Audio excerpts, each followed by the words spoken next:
So let's be honest here, Denver is not for everyone.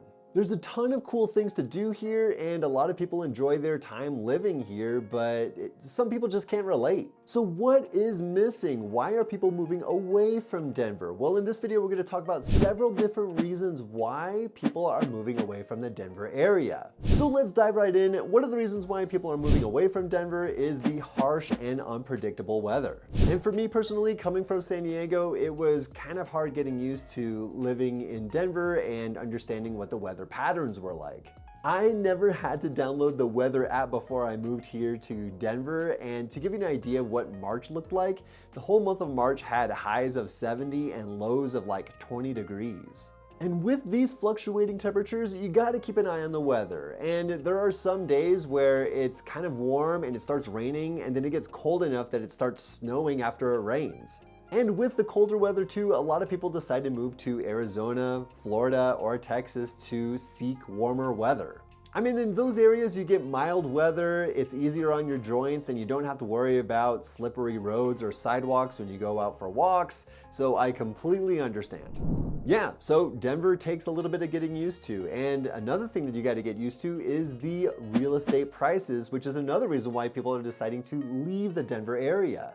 And to give you an idea of what the Denver real estate looks like, for the month of February in 2025, you're looking at a median home price of $599,000, and it's up about 4.5% from last month, January of 2025.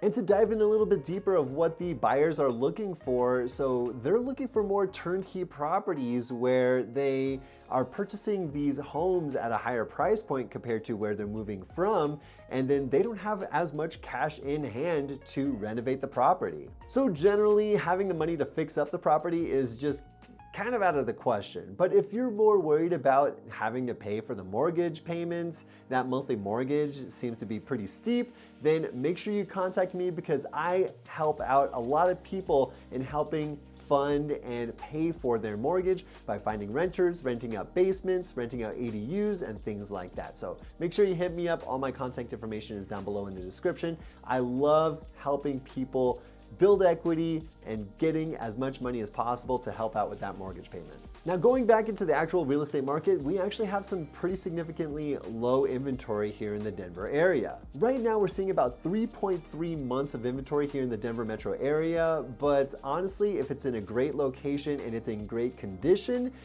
you're likely to go under contract within one weekend.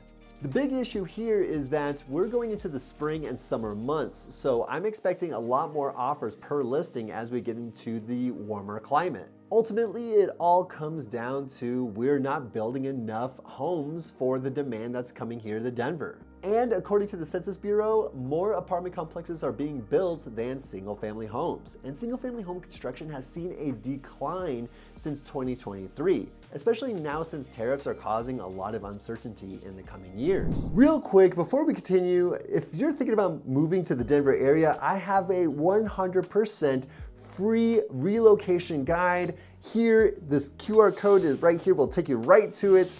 Like I said, it's 100% free. It takes you to the biggest employers, the hospitals nearby, and also some of my favorite food places, and it gives you a good introduction to the Denver area. Make sure you go check that out. Like I said, it's 100% free, and I want to make sure you're making the right decision in where you want to go and also how you want to go about it. So if anything, you can also hit me up. All my contact information is down below in the description.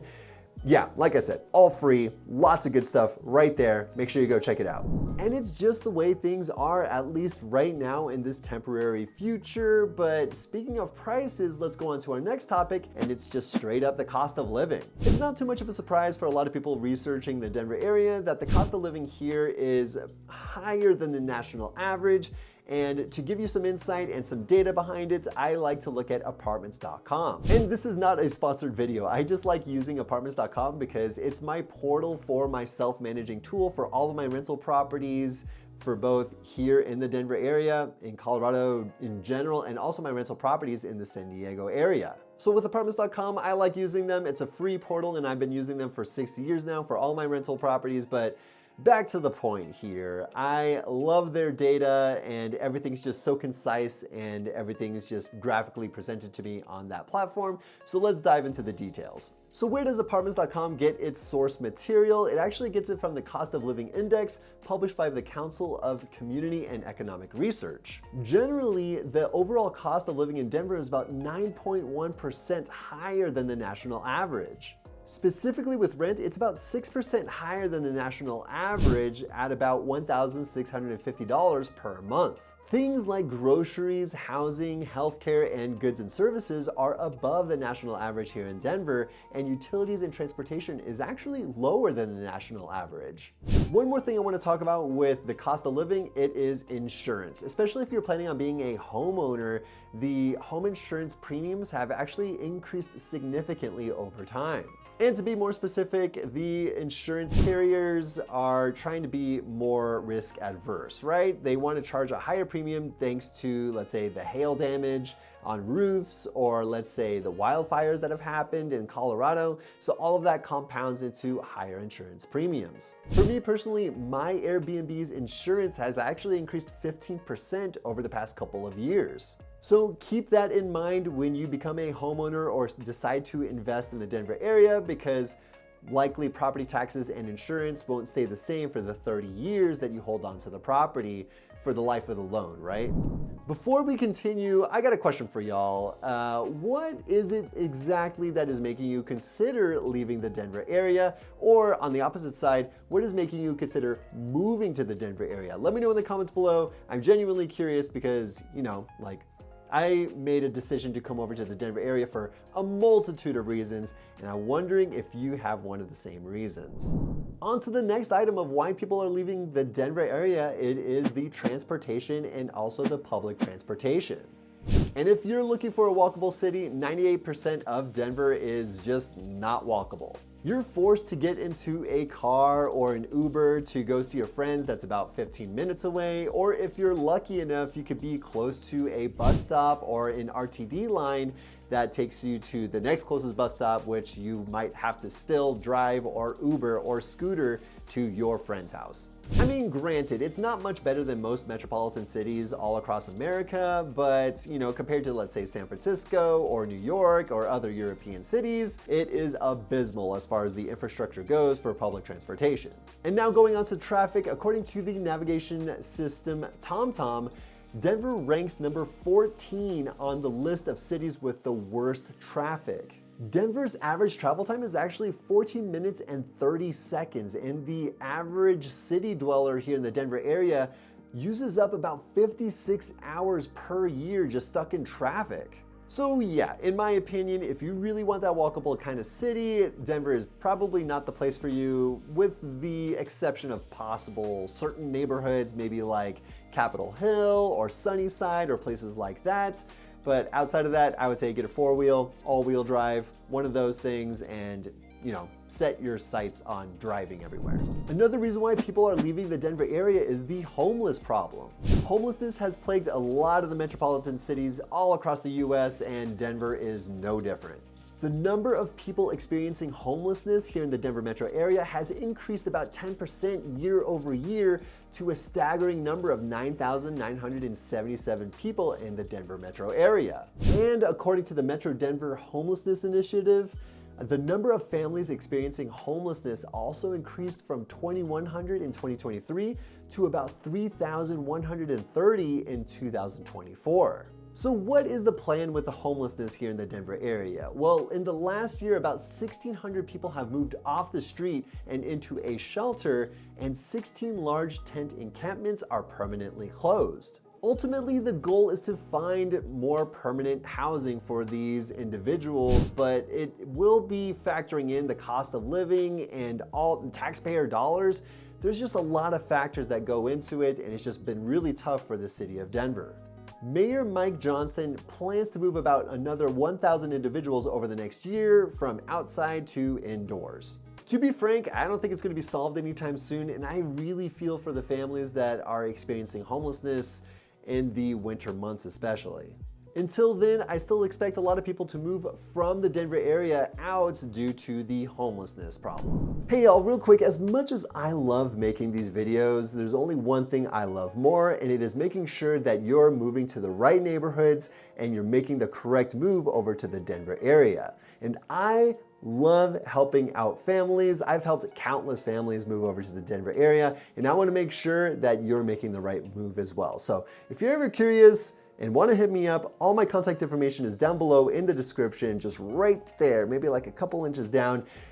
Make sure that you hit me up. You can set up a Zoom call with me. You can text me. You can even call me if you want to reach me. So looking forward to it. I want to make sure that you're making the right move. Another reason why people are moving away from the Denver area is the culture and lifestyle mismatch. You often hear about Denver being the outdoor lover's dream, but what if you're just not into that? Well, those people who want more of a city feel don't feel right at home here in the Denver area. And if you want that more of an urbanite feel with more denser living and mixed use complexes, the Mile High City is just not up to speed on that yet, except for a couple of neighborhoods around the city of Denver. And going back to the main point that Denver is such an outdoorsy community, I mean, through the months of April to November, you got people outside braving the sun, braving the elements, and also braving the crowds. Denverites take advantage of everything outdoors, and according to the 2023 American Fitness Index, Denver was ranked 9th most fit city in America. So ultimately, if you're more of an indoor person and want that more of a walkable style and urban lifestyle, then maybe Denver is not the right place for you. Another reason why people are moving away from the Denver area is obviously the altitude and any sort of health concerns that are related to it. And I mentioned this a couple of times in my other videos where with the higher altitude, you get lower oxygen and it's a little bit tougher to breathe, and workouts and even going up steps can feel like a chore if you're not used to it. And combining that with environmental concerns, let's say like wildfire smoke or allergies or pollen in the air, it's just a really weird combination for those that aren't used to it. And with all the wildfires, the allergies, and the pollen in the air, there was actually a study done between 2018 and 2019. A federal tally revealed that Denver residents breathed air exceeding government standards for more than 260 days. All right, so with all this, what's the major contributor for all the low air quality health scores? Well, it turns out the biggest threat to the Colorado environment is the coal-fired power plants located in the Comanche generating station. Colorado has caught wind of it, no pun intended, and 2 of the 3 generator units at the Comanche generating station are to be phased out, one in 2022 and one in 2025. So that being said, those individuals with respiratory ailments, let's say like asthma, are not gonna have that great of a time here in the Denver area. You can get used to it, but ultimately there are some low air quality scores over years that just might impact you in the long run. So that about wraps it up. I know there's a bunch of people that still enjoy living in the Denver area, and sometimes these items that I just talked about just don't scare people. And honestly, let's say like the homelessness issue, it's not that big of an issue like throughout the Denver metro area. It's specific pockets within the city of Denver. So that being said, if you do have any questions on that or curious on how bad things actually are, let me know, hit me up. All my contact information is down below in the description. I just want to make sure that you are well equipped and well informed going into the Denver area. Oh, and before I forget, make sure you like, subscribe, hit the notification bell. All of that is super important, not only for me, but also for you to make sure that you are well equipped going into the Denver area, even if you're just visiting. So make sure you do all that, like, subscribe, hit the notification bell so you're not missing any more videos. I truly appreciate you guys watching. Thank you so much, and I'll see you guys next week.